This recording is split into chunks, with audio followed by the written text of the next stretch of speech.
You think you know the story of Sleepy Hollow, but Washington Irving's tale was actually a sanitist version of something much more terrifying. Beyond the fiction lays a trail of real historical decapitations and ancient Celtic spirits that have haunted humanity for centuries. Forget the pumpkin, we are uncovering the brutal truth.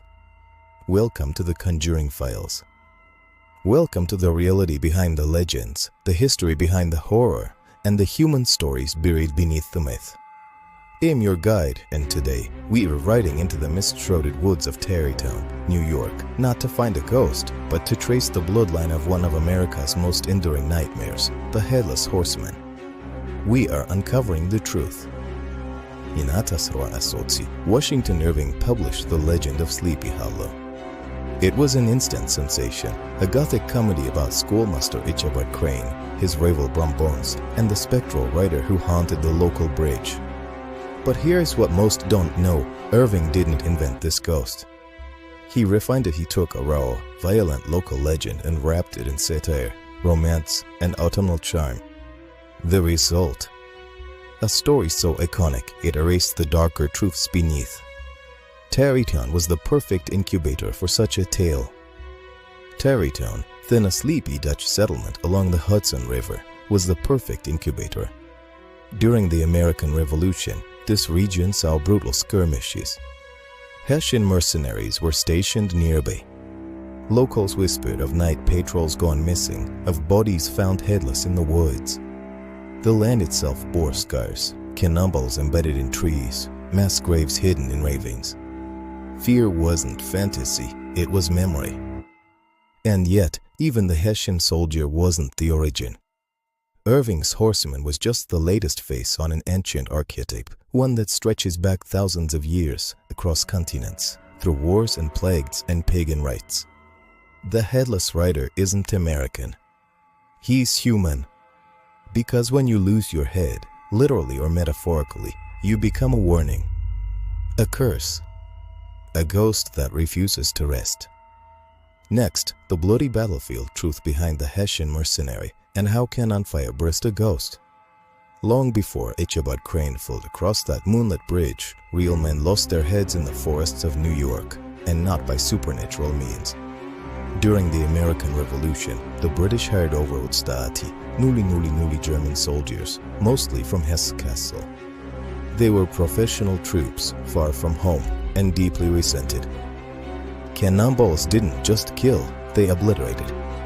Historical accounts from the Battle of White Plains describe soldiers struck mid-torso, their upper bodies torn away. Others were decapitated cleanly by grape shot, a cluster of errant balls that scattered like shrapnel. One journal entry from a colonial militiaman reads, "Found young Hess near Sawmill Brook. No head. Only boots and red coat."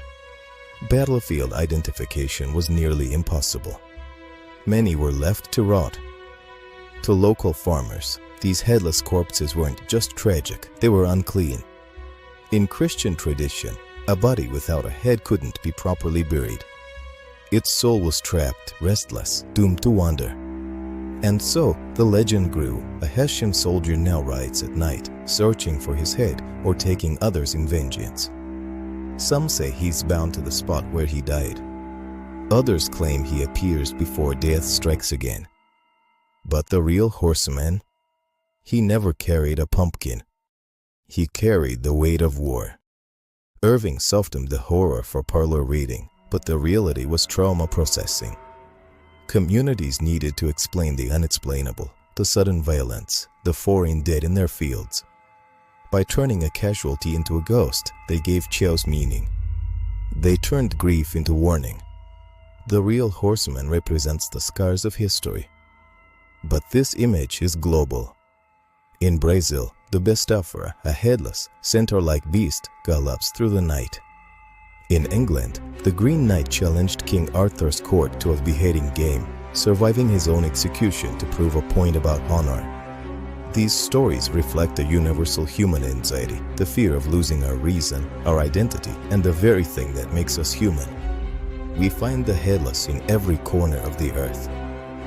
Long before any Hessian set foot in America, there was the Dullahan of Irish folklore. He carried a whip made of a human spine and used his own head as a lantern. When he stopped writing and called a name, that person died. For Irish and Scottish settlers in New York, the Hessian was simply a new skin for an old, terrifying truth. The Headless Rider is a reminder that history is always writing right behind you. It is inescapable. Today, the village of Sleepy Hollow embraces its haunted heritage. But the chill we feel isn't from a storybook. It's a primal recognition. We aren't afraid of the ghost, we are afraid of the history he represents, the violent, messy, and unresolved truths that no amount of fiction can bury. Watch the shadows and remember, some stories are buried for a reason. I am your guide for the Conjuring Files. Good night. Music swells, slow, ominous cello. In the shadows of history, there are stories that refuse to die. They ride through our collective nightmares, changing shape, but never losing their power. While the Hessian explains the American version, the true origin of the Headless Rider lies in the misty hills of Ireland, in the figure of the Dullahan. In Gaelic folklore, the Dullahan, from Dulachan, meaning dark man, is no mere ghost. He is a faerie herald of death, a being of immense power who rides a black carriage pulled by headless horses. He carries his own severed head under his arm, its eyes wide, tongue lolling, able to see miles ahead. In one hand, he holds a whip made of a human spine, in the other, a basin of blood. When he stops outside a home and calls a name, that person dies instantly. Unlike the Hessian, a tragic victim, the Dullahan is cosmic justice. He doesn't haunt out of sorrow, but duty. His appearance isn't random, it's ordained, and you cannot stop him. Closing windows or drawing curtains is useless. His head sees through walls. The only defense?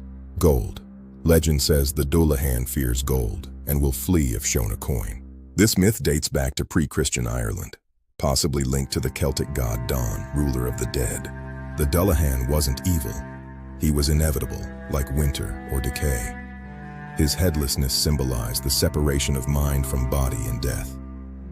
When Irish immigrants came to America in the 18th and 19th centuries, they brought these stories with them. In rural communities, especially in New York and Pennsylvania, tales of headless riders merged with local war trauma. The Dullahan spine whip became the Hessian saber. His black carriage became a midnight steed. His divine mission became a soldier's curse. This blending is classic folkloric evolution. Old world meets new trauma. The Dullahan provided the archetype. The revolution provided the flesh.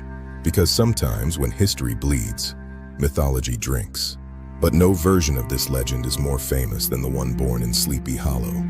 Washington Irving's tale gave the rider a new name, the Headless Horseman. Picture Ichabod Crane, the superstitious schoolmaster, riding home on his old horse, Gunpowder. The night is silent, save for the croaking of frogs. Suddenly, a shadow rises against the stars, a rider of gigantic height muffled in a cloak. But the horror comes when Ichabod realizes the rider has no head. It is not on his shoulders, but resting on the pommel of his saddle. Ichabod kicks his horse into a panic. The chase is on. Through the swamp, past the old church, the ground shaking with the thunder of hooves.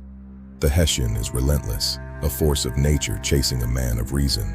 At the bridge, the rider rises in his stirrups and hurls his head. Or was it a pumpkin? Ichabod falls and the rider vanishes in a flash of fire. Irving gave us a mystery. Was it a ghost? Or a prank by a jealous rival? This ambiguity made the American rider unique. He sits on the edge of the supernatural and the real. Next, how Germanic Wild Hunt legends added another layer to this spectral rider. Across northern Europe, a similar terror galloped through the night. In Germanic, Norse, and Anglo-Saxon myth, the Wild Hunt is a spectral procession of ghostly hunters, led by figures like Odin, Woden, or the devil himself, racing across the sky or through forests, chasing the souls of the wicked or the unbaptized. Their arrival signaled war, plague, or death. To witness the hunt was to invite doom. While the Wild Hunt riders usually had heads, some regional variants featured headless participants, fallen warriors denied rest, or sinners punished for decapitating others. In Germany, a lone headless huntsman appears before storms. What ties these myths together isn't just decapitation, it's loss of identity. The head is the seat of reason, memory, and self. To lose it is to become pure instinct, rage, or duty. A headless figure is no longer human. It's a force. This image resonates because it speaks to a universal fear. What happens when we lose control of ourselves? In war, in grief, in madness, we become unrecognizable. The headless rider is the ultimate metaphor for that disintegration. When European settlers arrived in America, these threads, Irish Dullahan, German Wild Hunt, English Black Shuck hounds, intertwined. Native American tales of spirit riders and Revolutionary War trauma. The result? A uniquely American ghost. Washington Irving didn't erase these layers, he simplified them. He gave us a comic ghost with a pumpkin. Not a cosmic reaper with a spine whip, but the older, darker versions never vanished. They just waited, in the woods. Because the horseman isn't one story, he's every story of loss, given hooves and hunger. Next, why this ancient nightmare still haunts us in the digital age. But is it just a story, or has the rider evolved? From Tim Burton's gothic fantasy to the headless enemies in our favorite video games, the rider has found a new home, the screen. In the digital realm, we are all potentially headless. Anonymity is the new mask. The troll, the bot, the faceless account, they are the modern Dullahans. Just as the Dullahan represented the separation of mind and body, the internet separates our physical selves from our digital actions. We lose our heads and our humanity. The horseman warns us that when we detach from our identity, we become monsters. Whether in the misty hills of Ireland or the dark corners of the web. So the next time you hear hoofbeats in the night or see a faceless profile online, remember, the rider is always watching, waiting for us to lose our way.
Over 200 years after Irving's tale, the Headless Horseman remains a staple of horror. From Tim Burton's Gothic film to the Sleepy Hollow TV series, video games, and Halloween costumes. But why does this specific image endure? What is it about a rider without a face? Why does a ghost from the 18th century still haunt our 21st century digital dreams? Psychologically, the headless silhouette is primal. It triggers deep unease. A body moving without thought, a face replaced by void. It is the ultimate unknown. Studies in visual cognition show that humans are hardwired to detect faces, even in shadows. When that expectation is violated, the brain registers threat. The horseman is cognitively dissonant. He represents the point where recognition fails, where the mind can no longer process the visual input. The horseman isn't just scary, he's a violation of our biological reality, a force that shouldn't exist. Moreover, he embodies modern anxieties in an age of drone warfare and mass shootings. The idea of faceless violence feels all too real. Anonymous rage has found a historical symbol. The horseman is the original unknown attacker, a force without motive, mercy, or identity. He is the ghost in the machine, the invisible threat that could be anyone and anywhere. Digital media has only amplified his power. In games like Assassin's Creed 3, he is a boss. He appears as a supernatural challenge, a digital phantom that players must confront in the dark. On TikTok, sheer Headless Horseman videos blend folklore with modern ASMR dread, high-contrast forest shots. Each retelling adapts him to new fears, but keeps his core, a rider who cannot be reasoned with. Yet the true legacy of the horseman isn't in entertainment. It's in how we process collective trauma. From Revolutionary War graves to modern losses, societies create ghosts to mourn what they cannot fix. The horseman is our way of saying, some wounds don't heal, some deaths demand witness. He rides because we need him to remind us of the things we try to bury and forget. So the real Headless Horseman isn't a single entity. He's a composite of global legends. He is the Hessian's battlefield tragedy, a soldier lost in a foreign land, stripped of his very self. He is the Dullahan's divine inevitability, the Irish messenger of death who stops for no one. The Wild Hunt's cosmic punishment, a spectral army across the night sky, reminding us of our limits, and our own fear of becoming unrecognizable in grief. The fear that loss will take our essence. Remember the dead, honor the lost, and never forget the cost of violence. He rides to remind us. If this journey enlightened you, like this video, subscribe to the Conjuring Files, and share the truth. Because the truth isn't in the pumpkin, it's in the soil where the headless sleep. The truth is in the files. Washington Irving, writing from London, brought the horseman to the American consciousness in 1819. He didn't just write a ghost story, he wrote a myth for a new nation. During the Romantic era, folklore was seen as a way to connect with the past. Irving used the horseman to explore the clash between Old World mystery and New World reason. From the silent era to modern blockbusters, the horseman has evolved. Each decade recreates him using the latest cinematic tricks to chill our blood. Tim Burton's 1999 masterpiece redefined the legend for a new generation, bringing a visceral Gothic horror that emphasized the horseman's supernatural power. What is a person without a face, without the eyes, the mouth, the features that define us? The horseman is the ultimate loss of identity, a nightmare of anonymity. He is a silent witness to the atrocities of history, a headless soldier who cannot speak, but whose presence tells a story of violence that never truly ends. The real Hessians were German mercenaries hired by the British. They were feared for their brutality, making them the perfect candidate for a local legend of terror. Historical accounts mention a Hessian whose head was carried away by a cannonball during the Battle of White Plains. A gruesome reality turned into an eternal ghost. Sleepy Hollow itself was a sequestered glen, a place where legends felt more real than facts. A pocket of history where the old ghosts could still roam free. The bridge, the church, the woods. Irving took a real landscape and infused it with a sense of the supernatural that has never quite left. The Irish Dullahan, with its head of rotting cheese and whip of human spine, is a reminder that the fear of the headless is a global human archetype. From Japanese myths to Norse legends, the headless figure appears as a symbol of cosmic imbalance and the terrifying power of the unknown. Folklore isn't dead history, it's living truth. It's how we process the things we cannot explain. The horseman is a testament to the power of story. As long as there are shadows in the woods and anxieties in our hearts, the Headless Horseman will continue to ride. He is our eternal shadow. Thank you for joining us on this journey. Subscribe to the Conjuring Files. The truth is out there, waiting in the shadows. Good night.